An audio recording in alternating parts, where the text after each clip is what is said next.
박근혜 박지만 남매에 고소당해 현재 복역 중입니다. 박근혜 전 한나라당 대표의 오촌 조카 2명이 숨진 채 발견돼 경찰이 수사에 나섰습니다. 두 사람은 전날 후배 황모 씨와 함께 왕십리에서 술을 마신 뒤 대리운전으로 두 사람만 수유동에 내린 것으로 조사됐습니다. 특히 대리운전을 기다리다 서로 할 얘기가 있다고 해 황 씨가 자리를 비켜줬고 북한산에선 두 사람이 막걸리를 나눠 마시기도 했습니다. 가족들은 두 사람이 싸울 이유가 없다고 주장합니다. 돈이 많았으면 재산 싸움 했다고 하면 기분이나 좋지. 적어도 그 돈이 많았으면 또 전직들 돈 많았으면 재산 싸움 했다고 하면 기분이 좋지. 돈도 없는 사람들이 무슨 재산 싸움을 해. 돈 없는 사람이 재산 싸움을 해. 서울 강북경찰서는 사촌형 52살 박모 씨가 사촌 동생을 살해한 것으로 결론 내리고 수사를 종결했다고 밝혔습니다.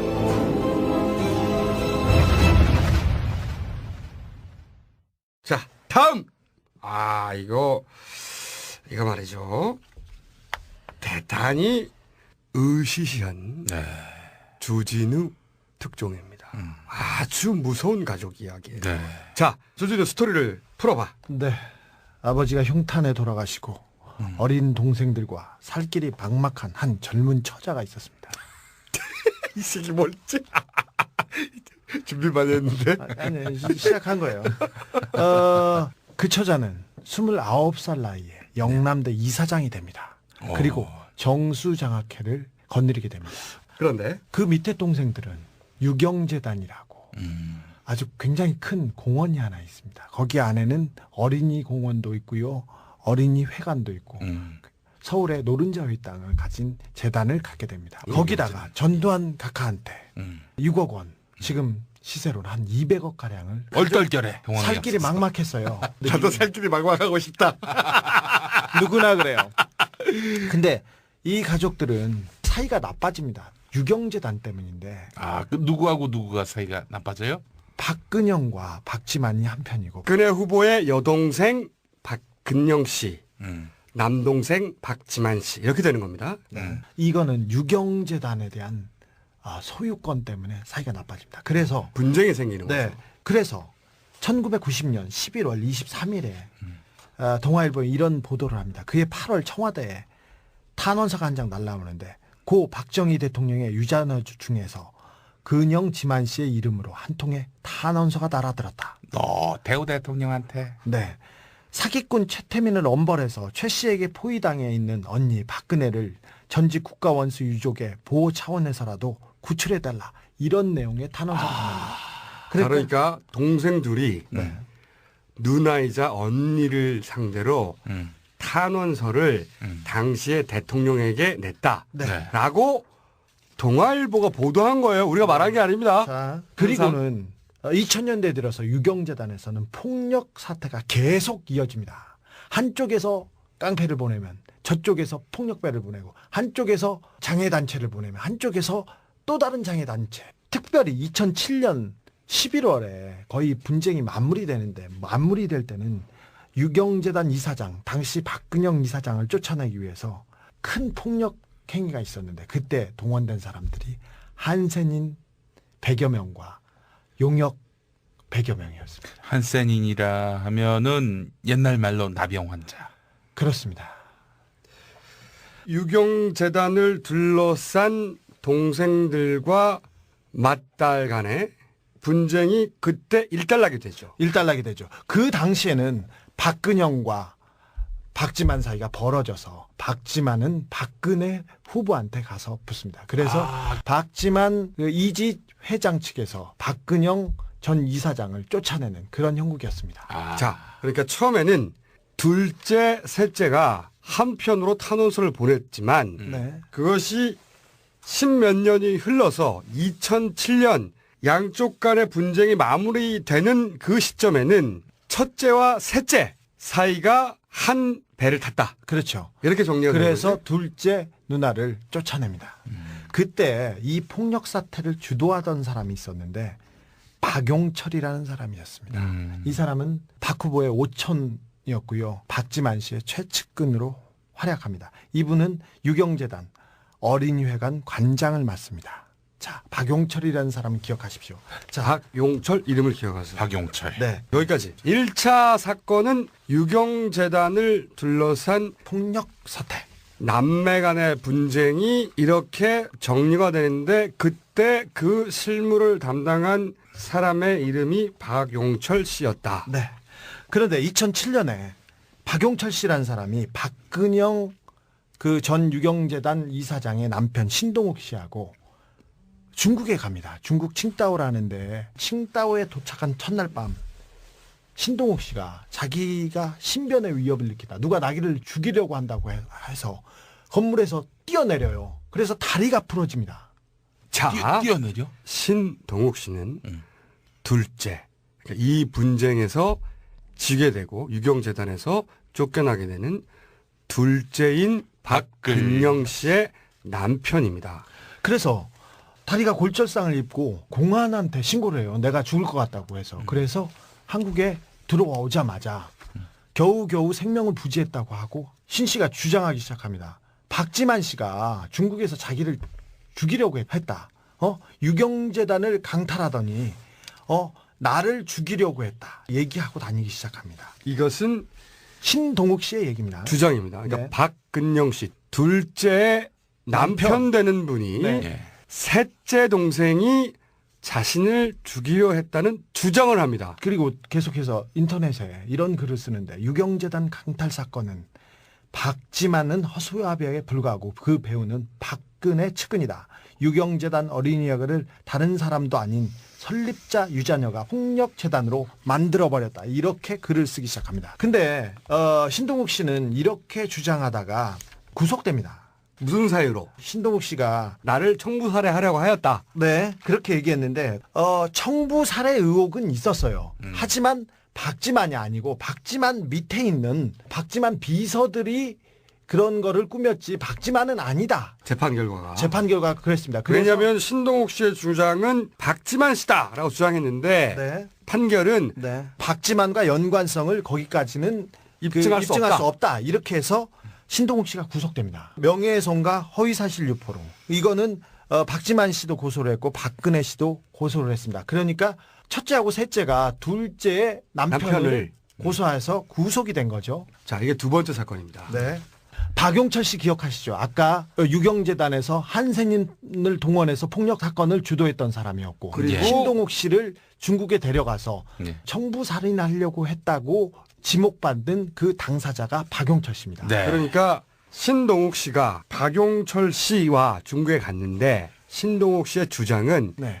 박용철 씨 저 사람이 자신을 죽이려고 했다고 네. 그래서 도망가기 위해 뛰어내려서 다리가 부러졌다고 하고 한국에 돌아와서 박용철 씨가 자신을 죽이려고 했고 박용철 씨는 박지만 씨 측근이기 때문에 박지만 씨가 나를 죽이려 했다라고 주장을 하다가 허위사실과 명예훼손으로 고소를 당해서 재판부는 당신의 주장 중에 박지만 씨가 뒤에 있다는 주장은 사실 인정하기 어렵다. 네. 그래서 구속이 됐다 이거지. 네. 자, 여기까지 갑니다. 근데 박용철 씨는 박지만 씨의 그 측근이기 때문에 뭐뭐를 했기 때문에 측근이야. 박근영을 몰아내고 유경재단의 간부를 지냅니다.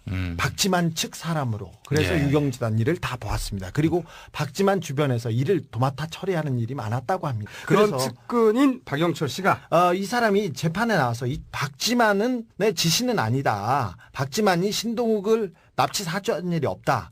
박지만 회장한테 보상받으려고 한 일도 아니다. 박지만 밑에 있는 정안무개 씨가 주도했지 박지만은 지시하지도 않았다. 이런 식으로 얘기했어요. 처음에는. 박용철 씨가 그러니까 그 재판에 나가서 박지만 씨의 편을 들었죠. 박지만 씨가 시킨 일이 아니다! 네. 라는 증언을 1차로 했어요. 자, 이렇게 해서 법정 구속이 신동욱 씨는 됐어요. 네, 됐습니다. 이렇게 신동욱 씨가 법정 구속이 된 다음에 계속 진행된 재판에서 국면이 전환됩니다. 새로운 증인이 나타납니다.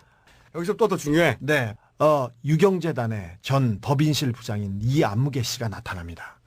이안무개가 법정에서 밝힌 내용입니다.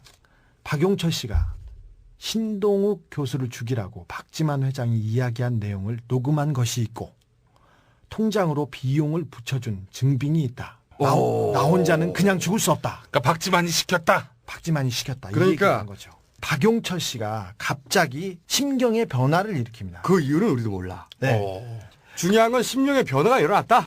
박지만 씨의 측근이었고 법정에서 처음 증언에서는 박지만 씨가 시킨 게 아니라고 말했던 박용철 씨가 네. 어느 날 이 암흑의 유경재단 부장에게 털어놨다는 거야. 네.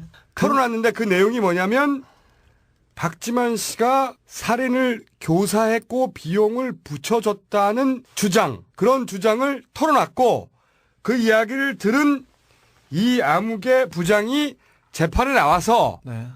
내가 그런 얘기를 들었습니다. 네. 라고 증언을 해버린 거지. 네. 그런데 여기에 더해서 하나 더. 그날 박용철 씨가 신동욱 씨 재판에 증인으로 불려갑니다. 그러니까 이 부장도 나가고 네. 박용철 씨 본인도 나간 거야 이제. 2010년 9월 1일이었습니다. 당시 법정에서 박 씨는 이렇게 진술합니다. 박지만 회장의 정용희 비서실장이 나에게 박지만 회장님의 뜻이다라고 이야기한 것을 증인이 녹음한 테이프가 있습니다. 테이프라고 할 것도 없이 증인의 핸드폰에 녹음해 놓은 것이 핸드폰을 바꾸면서 캐나다에다 가져다 놓았습니다. 그러니까 원래 박지만 측근이었던 박용철 씨가 말을 바꿨죠. 왜 틀어졌는지 모르겠는데 첫 번째 증언하고는 다르게 박지만 씨가 교사했다는 내용을 내가 가지고 있다. 핸드폰에. 이런 내용을 증언을 해버렸네. 이런 사건이 벌어진 겁니다. 네. 그래서 당장 이 핸드폰을 확인하고 싶을 거 아닙니까? 예. 그래서 신동욱 씨 변호사인 조성래 변호사가 9월 27일 날 박용철 씨를 증인으로 신청했습니다. 채택되진 않았지만 이 증거를 받아봐야 될 거 아닙니까? 네. 그래서 그쪽에선 계속해서 신청하고 있는 단계였습니다. 그런데 9월 6일입니다. 자, 여기까지 이제 알겠죠? 네. 유경재단 분쟁이 있었고 네. 신동욱 씨가 자기를 셋째가 죽이려고 주장한다는 사건이 있었고 네. 그리고 이것에 대한 재판이 있었고 네. 그때 신동욱 씨를 죽이려 했다고 지목된 박용철 씨가 네. 처음에는 박지만 씨가 시켜서 한 게 아니라고 증언했다가 네. 두 번째 증언 때에서는 시킨 게 맞다고 말을 뒤집은 그런 상태였습니다. 그런 상태. 굉장히 위태로운 상태지. 네. 박지만 씨에게 위태로운 상태지. 증거가 나오기 직전이었죠. 만약에 그 테이프를 공개했다면 사건이 완전히 뒤집어지는 그 직전에. 자, 그런데 여기서부터 진짜 중요합니다. 그런데 9월 1일 날 재판에 갔었는데요. 박용철 씨가 재판하고 며칠 후인 2011년 9월 6일 박용철 씨가 강북구 수유동 북한산 국립공원 앞에서 변사체로 발견됩니다. 이거 완전 미스테리 영화의 근데 기본 구도야. 더 무서운 것은 박용철 씨는 얼굴과 배를 열 몇 방울을 오호. 안자당한 상태였습니다. 그래서 내장이 길바닥에 쏟아져 있었어요. 점점 으시시해지잖아 이거. 눈썹, 콧구멍, 입 주변이 다 찢어졌고요. 가슴과 얼굴, 배 다 찢어졌습니다. 근데 어이구. 중요한 거는 배가 칼을 찔렀지 않습니까? 네. 칼을 찌른 상태에서 기역자로 도려내고요. 아이고. V자로 꺾어서 냈습니다. 이거는 이거는 전문 정말 킬러. 전문 킬러들이고요. 살인 청부업자들이나 아주 흉악범들이 하는. 아니 이게 그런- 보통 일반인들은 찌고 나면 무섭잖아. 아니, 일반인들 못하지 이렇게. 자, 근데 우리가 영화에서 많이 봤잖아. 찌르고 돌리고. 근데 이게 씨발. 끝이 아닙니다. 진짜 시체 무서워. 옆에는 망치가 하나 있었는데요. 망치로 박용철 씨 머리를 3번 가격해서 두개골이 3군데가 다 함몰된 상태였습니다. 죽은 사람을 계속 때려가지고 또 죽이고 또 죽인 겁니다. 이게 시작도 안 했습니다. 사건 현장에서 3km 정도 떨어진데. 자, 그러니까 이제는 살인 사건으로 변한 거예요. 네, 살인 사건입니다. 분쟁 사건이 하나 있었고 살인 교사 사건이 하나 있었고 그러다가 이제 살인 사건이 세 번째로 등장하는 겁니다. 자, 3라운드. 박용철 씨가 이렇게 사망을 했습니다. 누군가에 의해서 살해 당했어요. 그런데 네, 사건 현장에서 3km 떨어진 북한산 용암문이라는 한 남자가 목을 매 숨져 있었습니다. 이 사람은 박용수입니다. 이분은 박용철과 사촌지간이고요. 박근혜 후보와 오촌지간입니다. 점점 무서워지지 않냐 이거 씨발. 자, 계속해봐. 사촌 한 사람은 살해당하고 한 사람은 3km 떨어진 인근산에서 목을 맨 거예요 지금. 네네. 당뇨 섞인 오줌이 찔끔. 아이씨, 당뇨가 지금 씨발. 자, 살해된 박용철 씨와 목을 맨 박용수 씨는 사촌지간이고요. 이 사람은 박정희 전 대통령의 둘째 형인 박무희 씨의 두 아들 박재석 씨와 박재호 씨의 아들이에요. 그러니까 박근혜 후보로 따지자면 오천 관계입니다. 여기서부터 또 무서운 게 벌어집니다. 네. 여기까지는 살해 사건 하나와 자살로 보이는 사건 하나가 있는 건데 그 경찰에서는 목을 맨 박용수 씨가 박용철 씨를 죽이고 죄책감에 시달려서 바로 죽었다 이렇게 발표를 합니다. 스스로 목숨을 끊었다. 그런데 재밌는 것은 두 사람 사이가 굉장히 좋았어요. 그리고 원한 관계도 없었고요. 사건 전날 9월 5일 날 밤에 둘이 함께 술을 같이 마셨어요. 자, 강남 신사에서 술자리를 시작해서 왕십리까지 왔어요. 황아무개 씨라는 사람이 같이 했는데 분위기가 굉장히 좋았답니다. 황아무개 씨가 증언한 바로는 네네. 근데 술자리가 끝나고 이제 집에 돌아가는데 갑자기 박용수 씨가 박용철 씨를 죽이고 스스로 목을 맸다. 이게 경찰의 수사 결과죠? 수사 결과입니다. 근데 이상한 지점은 뭐야? 이상한 지점을 몇 개 제가 발견했어요. 박용철 씨는 몸무게가 105kg가 넘어가는 거구에다가 폭력 전과가 6개나 있습니다. 근데 박용수 씨는 167에 70kg를 조금 넘어서 아주 호리호리하고 남들한테 싫은 소리도 못하는 아주 전형적으로 소심하고 법 없이도 살 수 있는 그런 착한 사람이다. 착한 사람이었어요. 그게 주변의 평가다. 네, 주변의 평가. 그러니까 거구와 그리고 아주 작은 두 사촌이 있었던 거지. 네. 근데 아무런 그 폭력 경험도 없는 사람이 그렇게 난자해서 죽였다. 이거 이상하지 않습니까? 우선 이상하지. 상식적으로 이상하지. 더군다나 한쪽은 우락부락하게 그런 생활을 했던 분이고 한 분은 전혀 그렇지 않은 체격이 왜소한 분인데 물론 이상하다 하더라도 그런 일이 일어날 수 있어 세상에서는. 네. 좀 더 나가보자고. 예. 그래서 제가 8개월 넘게 이 사건을 따라다니기 시작했어요. 근데 이 사람 뒷주머니에 유서가 나오는데 유서가 참 의미심장합니다. 그러니까 목을 맸던 박용수 씨의 유서입니다. 어. 화장해서 바다에 뿌려주세요. 절대 땅에 묻지 마세요. 나도 이 대목에서 나는 제일 말이 안 된다고 생각하는 게 아니 스스로 목숨을 끊은 사람이 누가 마지막으로 미안하다. 쓴 유서가 나를 절대 땅에 묻지 말고 화장해서 바다에 뿌려달라고. 바다에 뿌려주세요. 절대 땅에 묻지 마세요입니다. 문장이 이래. 바다에 뿌려주세요. 절대 땅에 묻지 마세요. 30년 넘게 강력부 형사를 한 사람도 이런 유서는 처음 봤다고 이렇게 얘기합니다. 아니 보통은 유서가 이렇잖아.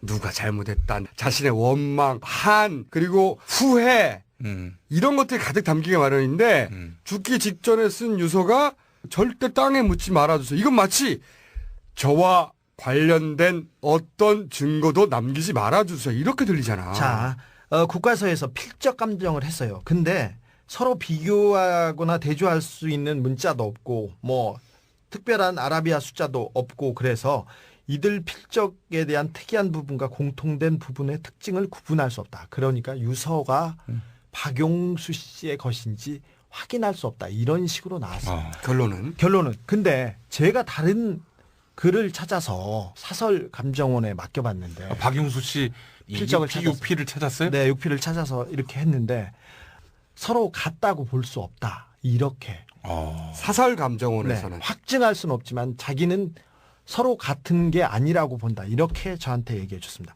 자, 또 근데 뭐 국가수가 이걸 가져가서 다시 하지 않는 날 사건이 일단락됐기 때문에 의혹은 더 있습니다. 박용철 몸에서 졸피뎀과 디아제팜이라는 수면제가 다량으로 검출됐습니다. 누가 약을 탄 거죠. 그러니까 술 먹을 때 약을 탄 거지. 네, 누가 약을 탄 겁니다. 이거는 팩트야.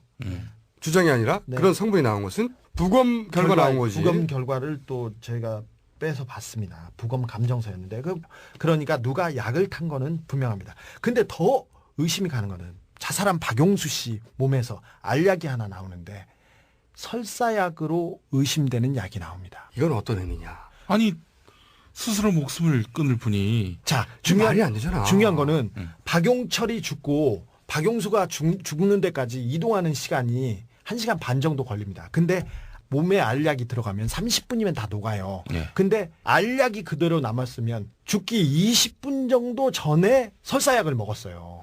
이게 죽기 전에 설사약을 먹는다. 이게 말이 안 됩니다. 재구성을 해보자고. 사촌이 사촌을 찔러서 죽였어요.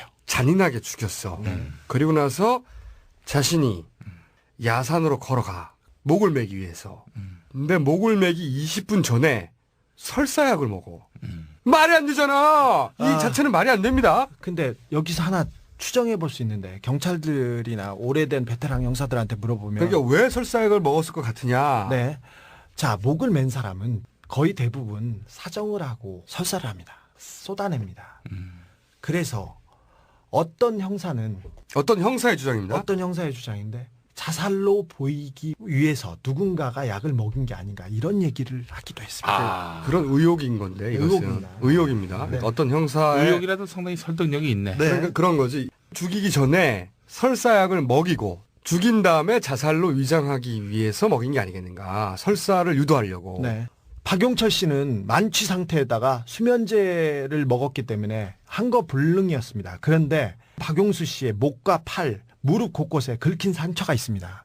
이거는 누구하고 분명히 몸싸움을 하거나 아니면 격투를 벌인 흔적인데 박용철 씨는 아닐 거예요. 근데 박용철 씨는 만취에다가 저항할 수 없었어요. 수면제를 먹었으니까 그것도 의심스럽습니다. 만약에 정말로 박용수 씨가 박용철 씨를 살해했다면 이미 만취의 수면제를 먹은 상태이기 때문에 몸싸움을 할 일이 없잖아. 네. 이런 의혹인 거지. 네. 그런데 아까 사진 보여드렸지 않습니까? 목을 매 숨진 박용수 씨. 네. 그 위에는 큰 타올이 덮여 있었습니다. 몸을 감싸는 타올이. 그때가 9월 초였는데 추워서 그걸 쓰고 죽지는 않았을 거예요. 그러니까 나도 정말 이상하다고 생각하는 게 사진을 봤잖아. 목을 맸는데 목을 맨 뒤쪽으로 목 뒤로 마치 목욕탕에 갔을 때 타올을 목에 이렇게 걸치듯이 큰 타올을 목을 맸는데 등 뒤로 타올을 이렇게 걸치고 있어. 정말 이상한 장면이더라고 이게. 네. 이상한 점이 또 있는데요. 경찰이 박용철 씨 피살 사건을 그 결과 발표를 하면서 박용수 씨의 원한 관계에 대한 계획범죄다 이렇게 하면서 경찰의 결론은 그거야. 그렇죠. 원한이 있었기 때문에 미리 계획을 해가지고 그날 의도적으로 수면제를 먹이고 살해했다 이거지. 네. 그래서 그 증거 중에 하나가 뭐였냐면 2달 전에 사놓은 칼이 있었어요. 근데 그 칼은요 아예 사용도 하지 않았습니다. 그리고 박용철 씨한테 사용된 걸로 보이는 칼을 하나 시내가에서 발견했는데 거기에는 박용수 씨 지문이 없었습니다. 그러니까 경찰이 2달 전부터 계획해서 칼을 샀다고 했는데 그 칼은 전혀 혈흔이나 사용된 흔적이 없고 그렇습니다. 사건 현장 근처에서 칼이 하나 발견이 됐는데 네. 그 칼에는 이번에는 박용수 씨의 흔적이 없고 네. 근데 이게 증거로 채택이 된 거지 지금? 네네. 여기서 가장 중요한 대목이 하나 있다. 지금까지도 의문이 많은데 더 큰 의문이 하나 있습니다. 마지막이고 가장 중요한 의문이라고 하나 이게. 현장에서 박용철 씨의 휴대전화가 사라졌습니다. 야 이거 다시 기억을 되살려 봅시다. 박용철 씨가 재판에 나가서 증언을 했어요. 예. 내 휴대폰에 박지만 씨가 살인을 교사했다고 하는 녹음이 있다고 주장을 했어. 그런데 그 휴대폰이 현장에서 사라졌다는 거야. 자, 사촌인 박용수 씨가 박용철 씨를 수면제를 먹이고 죽였어. 그리고 자살했다고 치자. 예. 그러면 휴대폰을 어떻게 한 거야? 휴대폰이 사라졌어요. 사라졌어. 휴대폰은 어떻게 된 거냐고. 그러니까요. 이 박용철 씨를 휴대폰 때문에 죽인 것도 아니고 자살한 분이 휴대폰을 가지고 있던가 그러면 휴대폰이 사라졌어. 가장 중요한 결정적인 증거가 될 수도 있는 그 휴대폰이 사건 현장에서 사라졌다. 자, 나는 이런 생각도 해봤어. 어떤 사람이 지나가다가 내장이 다 나오고 처참하게 살해된 사람이 있는데 그 사람한테 가가지고 몸을 찢어서 휴대폰을 가져갔겠냐? 말이 안 되잖아. 그렇죠. 이게 으시시한 가족 이야기의 전말입니다. 이 기사가 나오고 나서 새누리당에서 이런 얘기 나왔는데 여기 전제부터 잘못됐다. 박용철 씨는 이미 재판에 나왔고 27일 증인의 채택이 안 됐다. 이 말뿐인데요. 박용철 씨가 이미 재판에 나왔어요. 근데 재판에 나왔어도 2번 나오고 3번 나올 수도 있습니다. 중요한 증인은. 그리고 증인이 채택이 안 됐다고 했는데 신동욱 씨 측에서는 계속해서 요구했지. 요구하고 있었습니다. 그리고 경찰에서도 이게 반박하고 나섰는데 뭐만 반박했냐면 그 설사약이 발견된 거에 대해서 한마디 했는데요. 자살할 사람이 약을 자살하기 20분 전에 설사약을 그렇죠. 먹을 이유가 뭐가 있느냐? 그렇죠. 이런 의혹을 제기했지 않습니까? 그러니까 경찰에서 박 씨가 평소 위장이 좋지 않아 위장약들을 습관적으로 복용한 것은 확인했다 이렇게 얘기했어요. 20분 있다가 자살할 사람이 설사약을 먹는다는 게 난 이 모든 사건의 의혹 중에 주진우가 하나하나 오랫동안 따라가서 부검 보고서와 수사 기록과 현장과 사진과 유서와 필체를 다 추적해서 8개월 만에 만든 기사입니다. 이게 그냥 나온 게 아니야. 근데 이 사건들을 나도 유심히 들여다보다가 물론 우리가 전혀 이해하지 못할 살인 사건들도 있을 수 있거든. 그렇죠. 그럼요. 인간의 감정이라는 거는 네. 그냥 상식으로만 해결되는 게 아니기 때문에 네. 그리고 우연일 수도 있잖아. 응? 우연히 하필이면 박지만 씨에게 불리한 증언을 하려고 하는 찰나 우연히 사촌끼리 싸울 수도 있잖아. 그렇죠. 응? 예. 그럴 수도 있잖아. 근데 평소 사이가 아주 좋았습니다. 근데 그날만 싸울 수도 있어요. 그날만 하필이면 사이가 나빠서 술렌지를 먹을 수도 있는 게 인간의 예측 불가능한 행동이니까. 나로서는 가장 이해하기 힘든 부분은 사람들마다 다 다를 수 있지만 이 사건에서. 근데 자살하는 사람이 나를 절대로 땅에 묻지 마세요.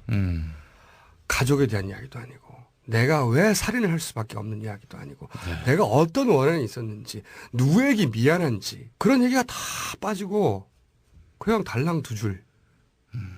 화장해서 바다에 뿌려주세요. 절대 땅에 묻지 마세요. 그냥도 아니고 절대 땅에 묻지 마세요라는 두 줄 유언을 남기고 왔다는 거야. 그래서 실제로 화장해서 바로 정리했습니다. 절대 땅에 묻지 말아주세요. 이게 증거를 인멸해주세요라는 소리로밖에 안 들린다는 거지 이게. 물론 추정입니다. 그런 의혹까지 드는 걸 누가 막을 거야. 나는 그런 의혹이 들어. 너는 뭐가 제일 이상하냐. 저 같은 경우에 휴대전화가 사라졌다. 그렇지. 그것도 대단히 이상한 짓. 더군다나 그게 결정적인 증거가 될 수 있는 재판이 진행되고 있었는데. 또 게다가 친한 사이끼리 그렇게 잔인하게 죽인다는 거. 그건 참. 그렇죠. 기사가 나가고 저한테 그 박 전 대통령의 친척이라는 분한테서 메일이 하나 왔습니다.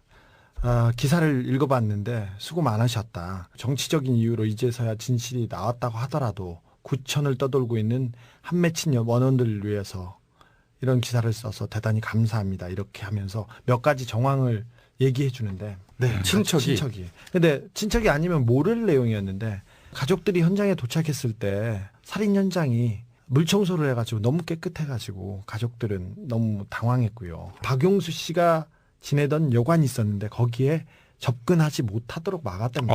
유가족도. 네. 그리고 아니 근데 그건 사건 현장도 아닌데 네. 그냥 박영수 씨가 머물렀던 여관 자체를 접근하지 못하겠다. 그래서 몇 가지 정황을 보내주는데 박용수 씨는 평소에 소주 한 잔도 못 마시는 그런 사람이었고요. 그래서 소주를 안 먹는 사람이었고 실제적으로 술을 거의 안 먹었어요. 그래서 대리운전 기사를 부를 이유가 없었는데 왜 대리운전 기사를 불렀는지 모르겠다 얘기하고 그냥 박용수와 박용철은 굉장히 사이가 좋아서 다른 친척보다 더 가까이 지냈다. 그래서 박용철 씨가 찜질방 사업할 때도 박용수 씨가 돈을 오히려 빌려줬다. 친척들은 이해를 못하는 거지. 그 주변 가족들은 전혀 이해를 못하는 거야. 특별히 박용수 씨가 박용철 씨를 죽였다는 거에 대해서는 전혀 납득할 수 없다고. 여기서 잠깐 이렇게 생각해 보자고. 만약에 문재인 후보가 후보의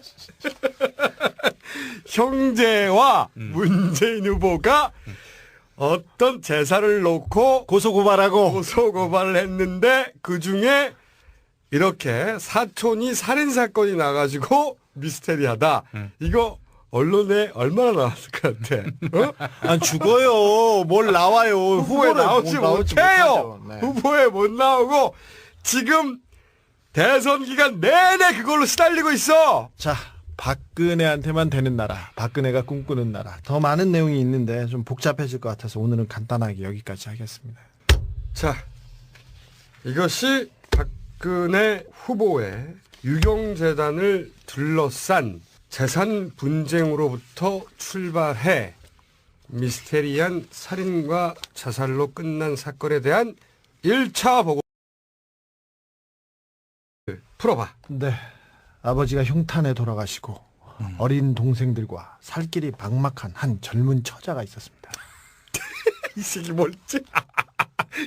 준비 많이 했는데. 아니, 시작한 거예요. 그 처자는 29살 나이에 영남대 이사장이 됩니다. 그리고 정수장학회를 거느리게 됩니다.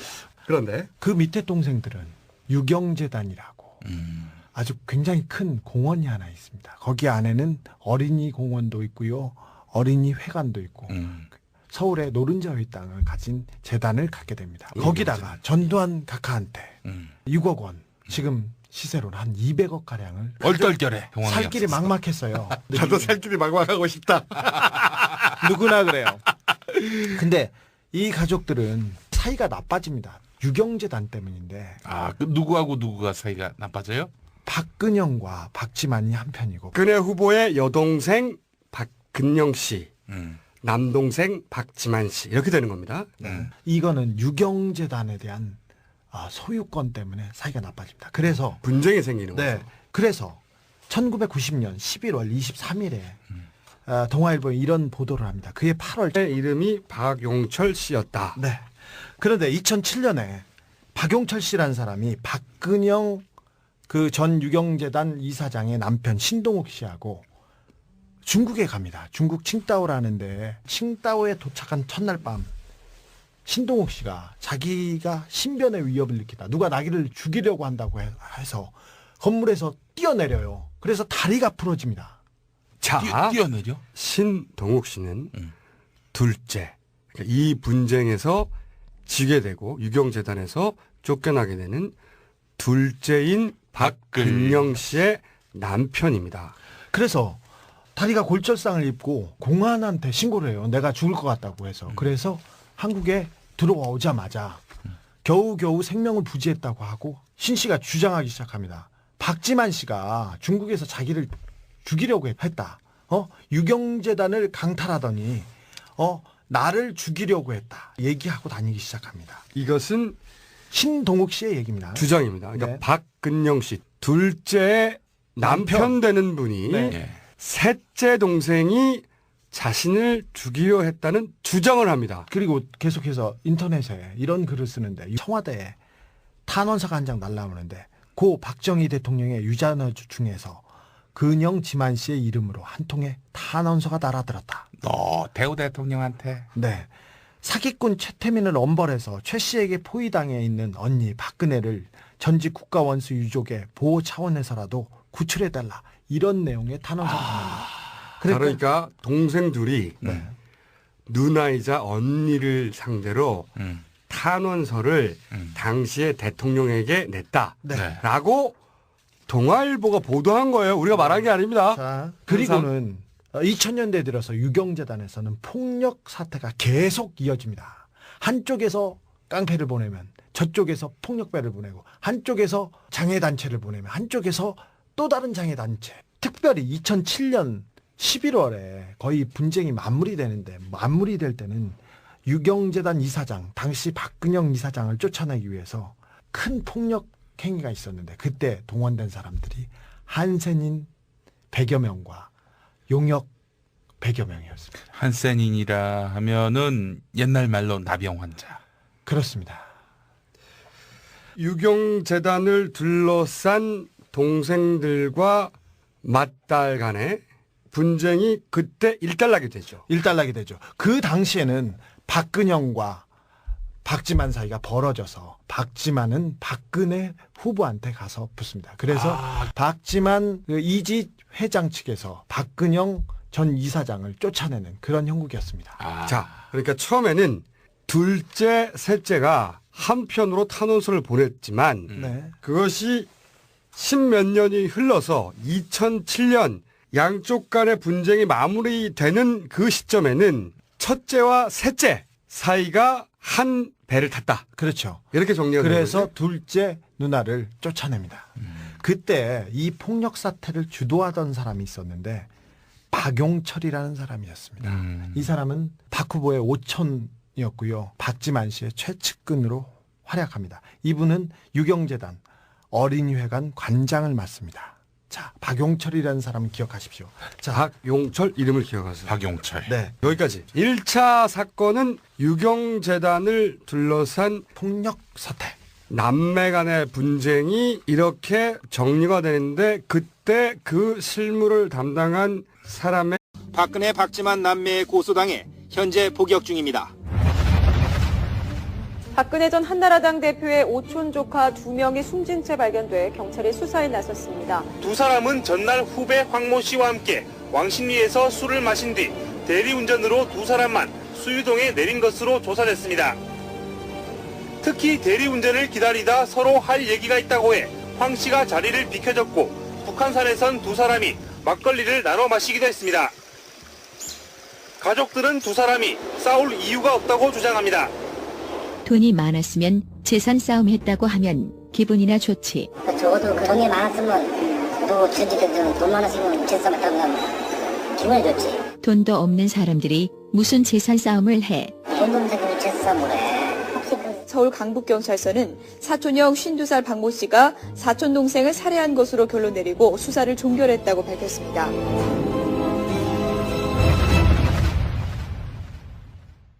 자, 다음. 이거 말이죠. 대단히 의시시한 주진우 특종입니다. 아주 무서운 가족 이야기예요. 네. 자, 주진우 스토리를